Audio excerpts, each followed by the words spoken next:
Alhamdulillah wa salatu wa salamu ala Rasulillah. Wassalamu alaikum wa rahmatullahi wa barakatuhu, my dear brothers and sisters in Islam. This is your brother Sheikh Khalid Yassin, and I'm coming to you on my Facebook Live platform titled Sky Views. Sky Views are my views that I pose, views that I write, I reflect about, and then I bring them to you. I'm sharing my views. That's Sky Views with a Z, because I want to make sure I'm including the Z generation. So it's Sky Views, with a Z. And in this program, I'm primarily talking about Islamic issues. That means issues that Islam has spoke about, issues that the Islamic system addresses. Sometimes they are social issues. Sometimes they are environmental issues. Sometimes they are religious issues. At times they are things having to do with income, building relationships, finding tools to accomplish different tasks, dealing with changing our thinking, just changing our thinking about something. So this is Sky Views. So today we have a question. Maybe it's like two questions in one. It is. But a very big question. A very big, important question for me, a senior revert Muslim. And not only just being senior and revert, but being an African, person whose descendants, I'm a descendant primarily of Africans who were brought to the United States to be used as a commodity in the slave trade. So from that time all the way into now, it's a part of my history. And as a revert, that means a person who rediscovered himself and embraced the natural disposition, Islam, as a system of life. Now, without having to go into the whole chronological, biographical way that happened, I am a African American, senior, social activist. So these are questions that a social activist has to ask or has to answer as a part of wanting to make the society better and conditions for the people better. And because I believe that Islam is a better way, then obviously I've got to think about how I can solve an issue or address an issue with the Islamic principles in mind. So here's the question. How can we, the new Muslims, and we'll qualify that terminology later on, the new Muslims and the newly practicing Muslims, because, the newly practicing Muslims, those who were born Muslims, lost their way and rediscovered, somehow they got back on the path, back on the road. So the new Muslims who came from a different religion and the newly practicing Muslims who were already Muslims for some generations, lost their way, back on the path, here we find ourselves together. How do we chart a course, a social course for ourselves? Here in the United States of America in particular, in North America, in the Western world, how do we chart a course for ourselves, a social course for ourselves, while at the same time cooperating and interacting with all other Muslims in that same society. And as a second part of this here, and how can we be simultaneously, that means at the same time, aware and informed about the global issues facing Muslims and also facing the human race? Nice question. This is a real question. I mean, it has some different aspects to it, but let's read it again. How can we, the new Muslims, now this has to do with people who consider themselves to be like Muslim reverts. You can call them Muslim converts. Primarily people who came from another religious background. They were of a different religious orientation before.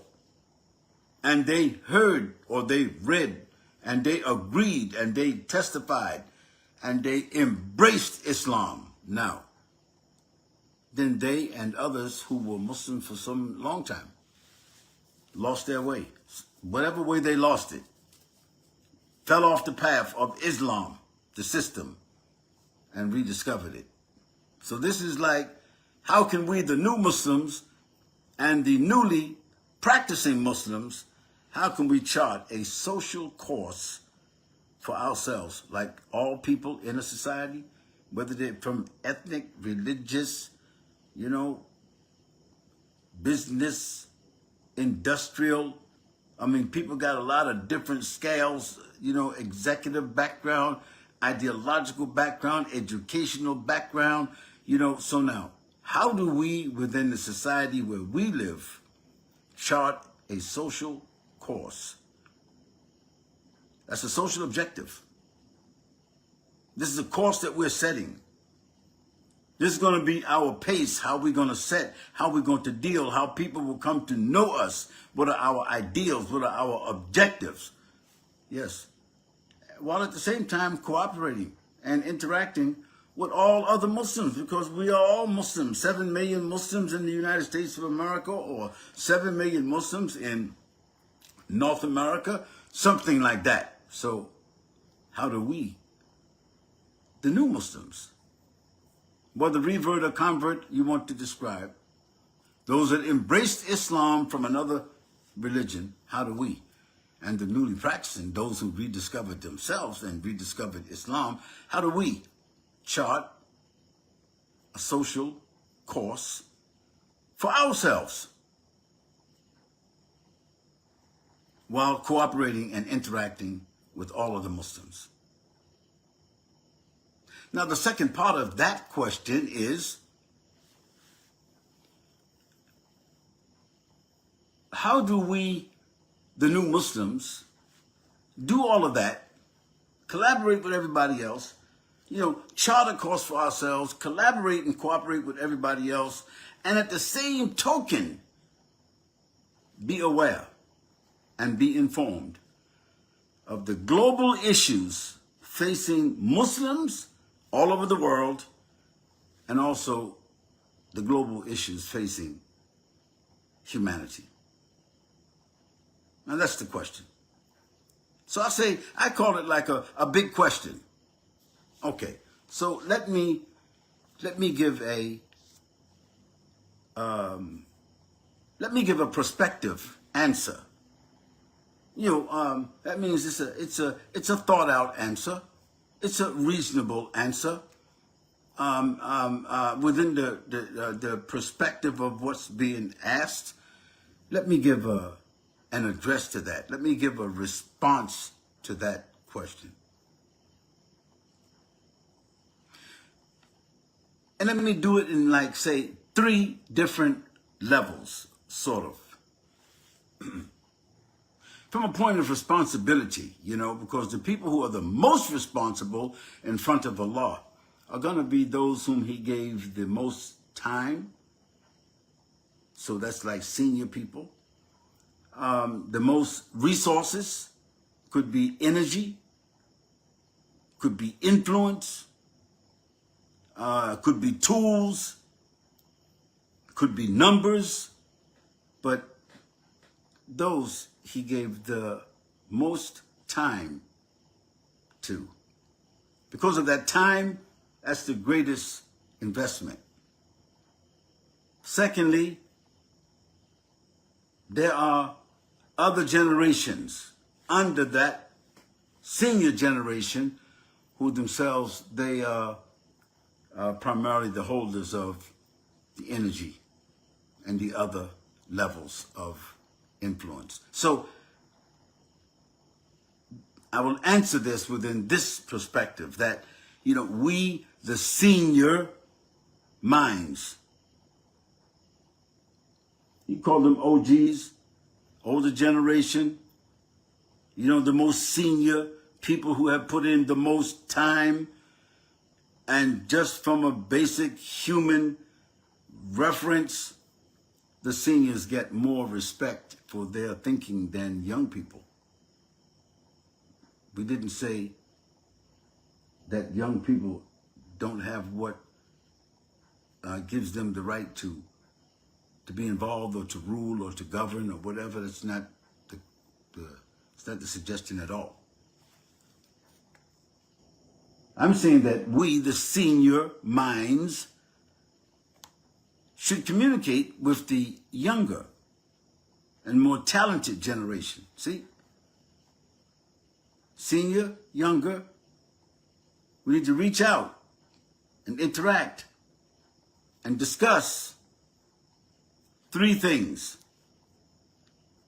The elders and the younger influencers need to think about three things as an address to the question. Number one, we should have a workshop or a set of workshops to discuss, whether by writing or by speaking, the unique social identity that we, the new Muslims and the newly practicing Muslims, this new, very unique social identity that we have. Notwithstanding all culture, expressions of all culture, ethnicity,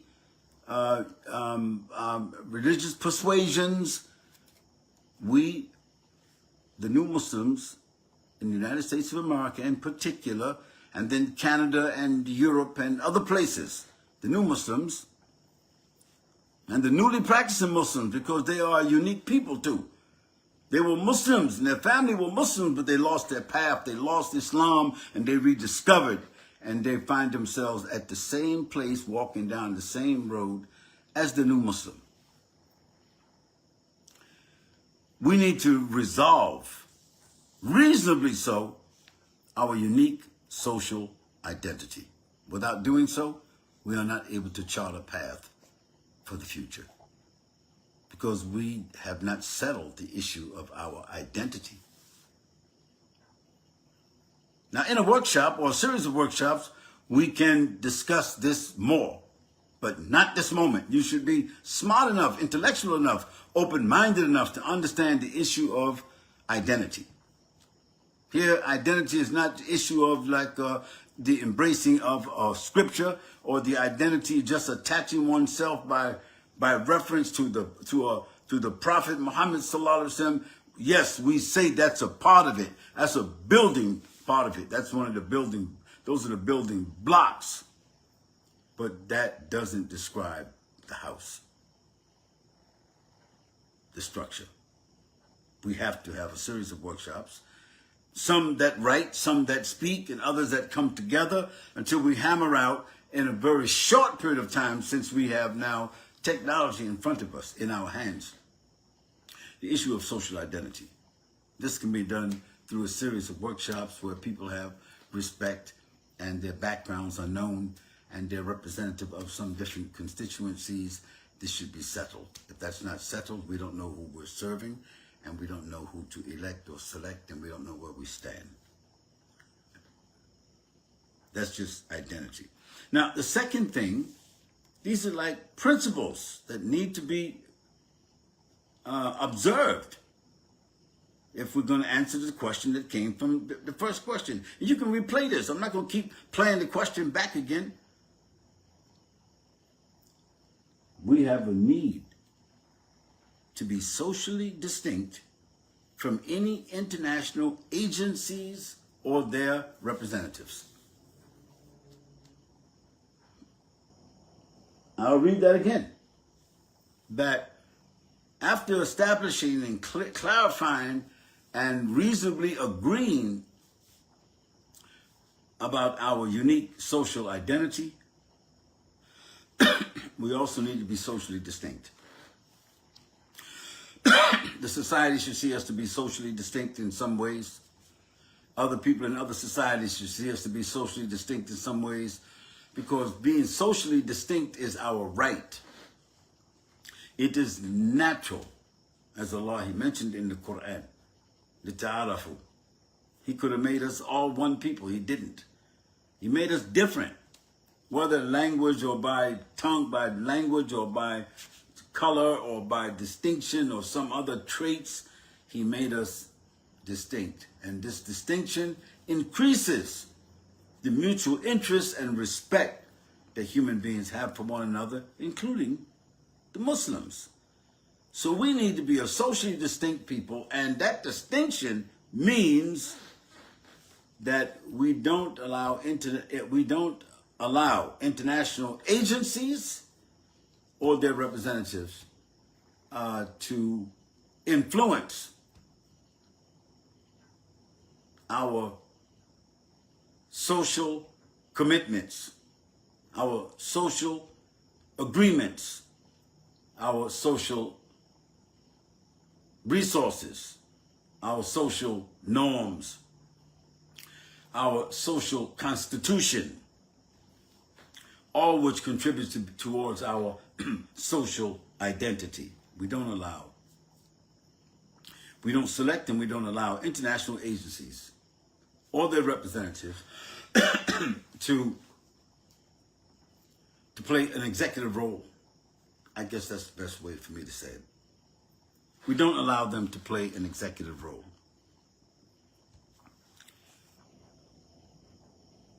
Number 3, we, the new Muslims and the newly practicing Muslims, we must establish and maintain our own religious and civic service centers. I said, we have to establish and maintain our own religious and civic service centers. And the institutions that we create to do that, they have to be funded through business. Charity is charity, and charity might take care of 10, 20% of whatever it is that it is our responsibility to do. Charity might take care of 10 or 15% of our social responsibility. But business and technology and industry and the profit that comes from that, a portion of that will be addressed to fund our own religious and civic service centers. Okay, so brothers and sisters, I just gave my view. Now, you could say, Sheikh, can you expound upon that a little bit more? Can you answer this question or that question? Can you be a little bit more specific? There's a lot of questions that you can come up with, sub-questions, and that's okay. But that's not what I came to do. That's not what I'm supposed to do. I'm not going to sit here and become like give you a whole bunch of spin and, a whole lot of narrative. No, just replay what I just said. Just go through the question that I put forward. It's not my question. It was a question that came. I wrote it. I thought it was a very valid question. I just put it within the context of the program that I'm doing right now and how I think that needs to be handled. Now you can say, what's the steps and all that? Okay, good. I don't want to get too what do you call it? I don't like to get hung up in a whole lot of steps that have to be taken and all that, and requirements and articulation, and what that can happen in different ways. But once we agree about the basic principle, we can proceed. If you don't agree with the principle, no need for you to proceed with me. I ask Allah subhanahu wa ta'ala to allow me to either remain by myself or to be with people who are progressive. Maybe some of the people who are progressive, they might be not as like religiously vigilant as I would like, but they are socially progressive. And there are others who are very religiously vigilant. They are like, they don't miss this and they don't miss that, and they cross the T's and dot the I's, and they got all the ritualistic things that you would expect somebody to know or to say, but socially, they are retrogressive. They're stuck. They're stagnant. What they do and what they say is only in special places that they own or some of their friends own, in circles where other non-Muslims and other people in other places in the society don't even come in contact with. So they develop their own thought and their own language inside of these places or conference halls or whatever relative to the religion, as we might want to refer to it, but not the complete system, as Islam is a complete system. So,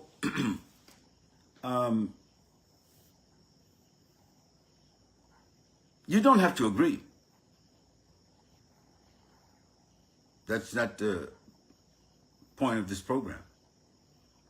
But if you listened, you know that we have to develop an independent way of thinking for different demographics, different time and space and circumstances that we are all facing. Sometimes within the same day, we are experiencing similar opportunities around the world at different times of the day.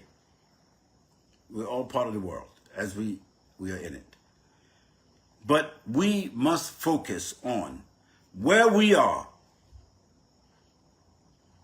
who we are, where we are, and what are the environmental,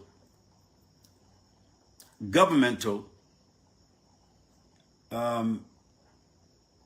distinctions or factors that make us a distinct people. And now, within that same framework of a distinct people, because of that, what about as Muslims? Well, some people came to Islam. Some people have been Muslims for the last generations, and may Allah bless them for that. May Allah make them more humble regarding that.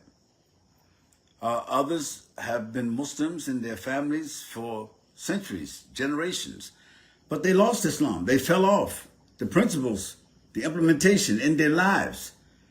And somewhere along their experience, they rediscovered, reconnected to Islam. Those are newly practicing Muslims, and their mentality is similar to the new Muslims. So here, this question is being posed by a new Muslim, and myself as a senior new Muslim. I'm answering. This is my idea. I'm being very real about it. I don't have any authority. I'm not sitting here, with a lot of books in back of me to prove my knowledge.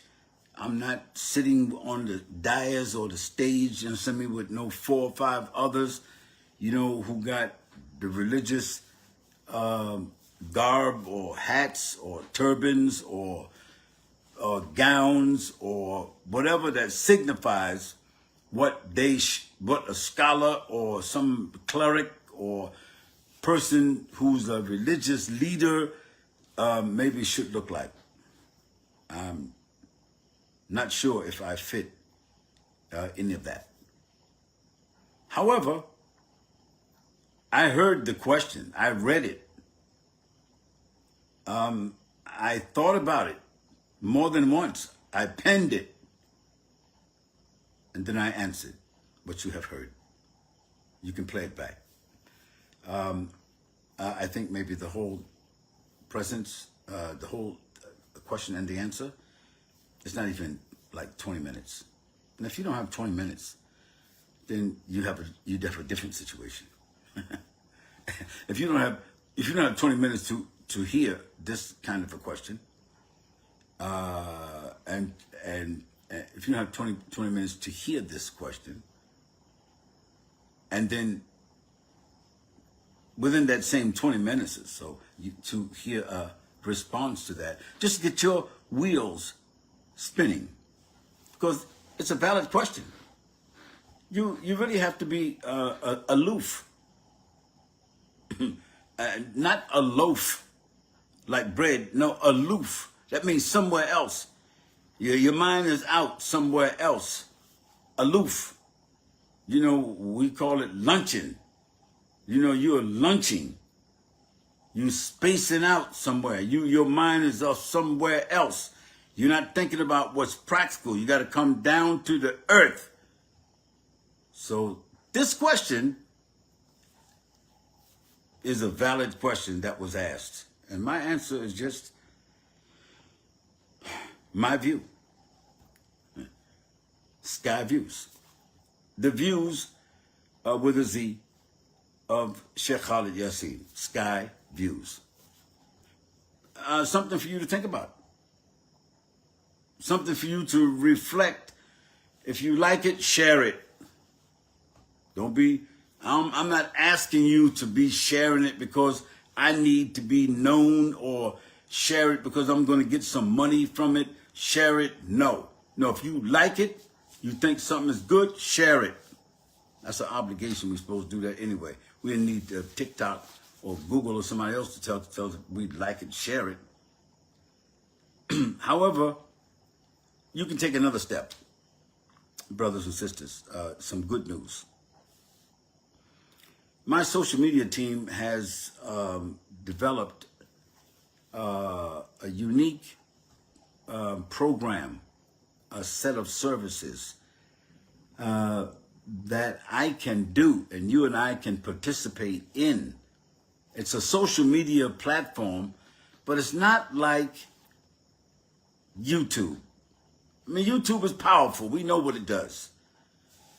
It's not like Facebook. That's what we're on now. It's not like Twitter or X, whatever it's called now. It's not like Instagram, you know, where you may be trying to advertise something or just promote something. And it's not like TikTok, like, 30 seconds or 1 minute of whatever it is and keep scrolling. It's not like that. This is called Patreon. Patreon, Patreon, Patreon. The unique thing about Patreon as a platform, and I'm not promoting the platform, I'm just telling you how it works. The unique thing about Patreon is that it allows people like myself who create content. That's what I do. At the end of the day, I can say I'm a writer, I'm a speaker, I'm a social activist, I'm documenting things, I've got a blog, I've got a podcast, I've got a live shit program, Sky Views, I do this, I do that. Okay, I'm using social media. And I have been using social media, and you guys are on the other side. I use social media not only to help me create content, but also to package that content and make it accessible to you. That's it. That's the relationship. Well, on Patreon, that's exactly what happens.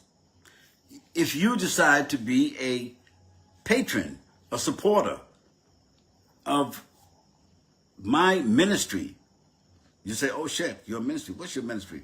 Purpose of Life Foundation. That's my ministry.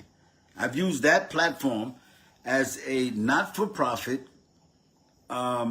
platform for delivering human services removing misconceptions about Islam and Muslims,